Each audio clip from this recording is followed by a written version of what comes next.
उजनी धरणाने एक इतिहास रचला आहे. उजनी धरणाने फार कमी वेळेत मायनसमधून प्लसमध्ये येऊन 100 पार केली. आज बुधवार 7 ऑगस्ट उजनी धरणाचे दुपारी 3 वाजेचे अपडेट आलेले आहेत. उजनी धरणात येणारी आवक मंदावली आहे. यामुळे विसर्ग कमी केला जात आहे.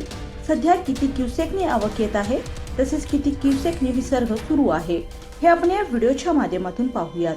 उजनी धरणाचे आज दुपारी 3 वाजेचे अपडेट आलेले आहेत.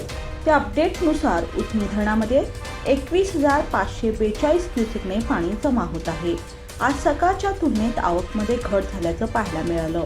आज सकाळी 6 वाजेच्या अपडेटनुसार उजनी धरणात 25,537 क्युसेकने पाणी जमा होत होते. उजनी धरणात एकूण 120.35 टीएमसी पाणीसाठा जमा झाला आहे. तर यातील उपयुक्त पाणीसाठा हा 56.69 टीएमसी इतका आहे. उजनी धरण सध्या 105.81% भरलं आहे. सध्या उजनी धरणातून 41,600 क्युसेकने विसर्ग सोडला जात आहे.